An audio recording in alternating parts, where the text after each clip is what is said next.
It's been ages since I vlogged, but I'm in the mood today, and the main reason I haven't vlogged is that I have been just flat out busy with work mostly. Thought it might be just useful for me, interesting to be able to look back on just a snapshot today as a snapshot of how life is at the moment. As per usual, I've got my weekly plan, my top priorities, and yeah, that's my top priorities. Too much there again. So I've actually got 4 active projects underway at the moment, and I think I've figured out that my capacity is around about 3, but one of those finishes this week. In fact, the bulk of it, the key milestone, is going to be today. So time to get on with it.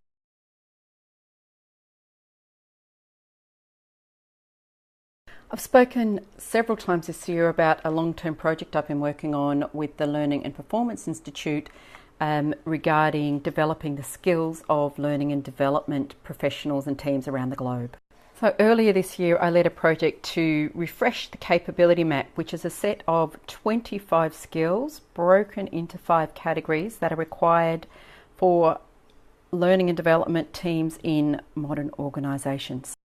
The map was launched in early October, and I've had the opportunity to run 2 webinars here in Australia in conjunction with the chair of the Learning and Performance Institute, Don Taylor, to introduce the map, and as a result I'm now working on 2 client projects. So this is the basic end-to-end process with the client for doing a team assessment using the capability map.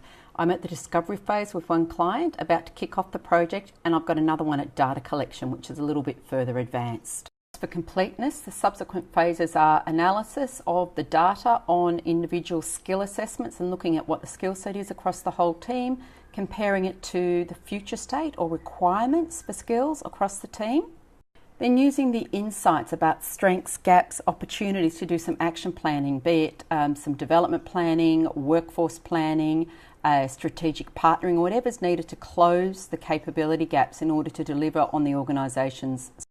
And then, of course, you want to close out this specific project, lessons learned about how we did the capability assessment and gain strategic actionable insights, as well as look at how do you sustain this action planning that you've done, and when are you going to look at the skills again. I've also been working on this process and a toolkit for the Learning and Performance Institute with a colleague, and you can see these are some of the types of tools that we've developed which will fast track and improve the outcomes of the assessment process for clients. The methodology is starting to come together quite well. These projects I'm working on are relatively small teams. One's 9 people, one's 13 people. So it gives us a really good chance to test the methodology and the tools to improve, to iterate. It's good stuff. Changing gears now, this is the last week of the Social and Collaborative Learning Essentials course that I've been facilitating for the Australian Institute of Training and Development. And this week we're bringing it all together. We're looking at strategy. So here's the course structure. In essence, we had 8 modules, 1 per week, and we started off looking at underlying theory relevant to social and collaborative learning, and then we went through a series of topics where we looked at different approaches to supporting and facilitating social and collaborative learning. So enterprise social networks, for example, on the job or face-to-face. This one was about working out loud or showing your work. Now we're asking participants to bring it all together at a strategic. Week 7 was all about social learning strategy. So there was new resources about how to develop an effective strategy, align it with your business strategy, measure the effectiveness of it, and so on. And we focused on implementing one for your organisation. In this webinar, the participants are presenting their action learning projects, writing a social learning strategy for their organisation, either as a holistic strategy or to address a specific opportunity or challenge. Yesterday I did a podcast episode recording for my Learning Uncut podcast, and it was a professional development special which will go to air in the first week of January, a time when lots of people are thinking about their professional development goals for the coming year. The reason I mention it here is because this action learning project is really about people applying the knowledge, the insights they've gained, the skills to come up with something they can do in their organisation immediately. In the podcast yesterday, one of the questions I discussed with my co-host Karen Maloney and our guest Neil von Hoopt was, how would you describe in a short phrase or word your own professional development for this year? And my response was applied and collaborative. So I rarely have the luxury of just learning for the sake of learning. I'm normally working very hard on a number of projects, and I'm constantly looking for improving the results I'm getting, closing gaps on skill set on what I'm doing. My approach with others that I mentor and support in some way with their learning is often about, what can you apply? How will you use that? What are you doing at the moment that you have skill gaps on? Or what have you got coming up in the next 6 to 12 months you need to prepare? Well, I finished that webinar 3 hours ago, but I've been flat out since then and still need to go back and post the webinar recording. So what have I been flat out with? 4 different things. So I had a status update call with the team leader on one of my capability assessments. A couple of delays. The manager is really under the pump, but that's okay. We just have to adjust the timeline a little.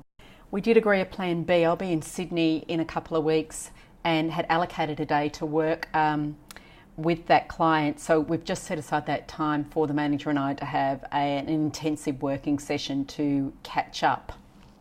Okay, with regard to my second team capability assessment project, the kick-off meeting was due today. Now I say was due because unfortunately the manager of this team was sick today, had hoped still to make the kick-off meeting but cancelled on 15 minutes notice, which is a pity. I made good use of the time though. This was a piece of the toolkit which was lacking, which was a kick-off pack. So I've put that together, ready for our rescheduled meeting on Monday. So I will share that with my colleague at the Learning and Performance Institute in the UK, Etty, who she and I are kind of working hand in hand to develop the methodology and toolkit at the moment.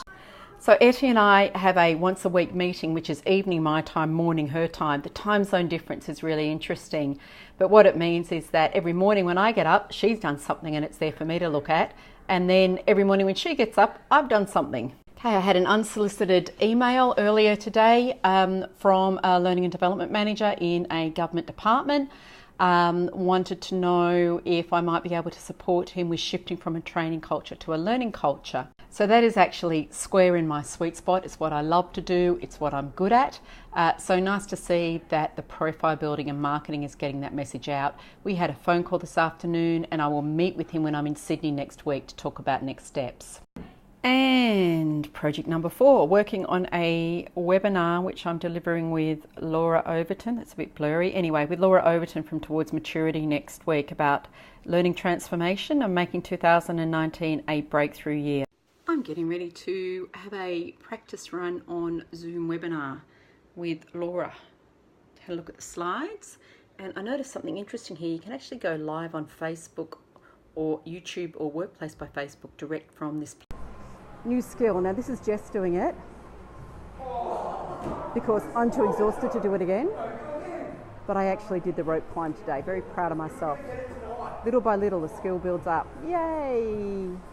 Okay, and here's the evidence that I actually did it. There's my rope burn. Very proud of that. War scar. So what made a difference? Why did I get the rope today when I haven't even been able to get up? I haven't even been able to grip onto the rope up to this point. 2 things. One is I'm getting a lot stronger because I'm coming to the gym 3 times a week. I've been doing so for almost 2 months.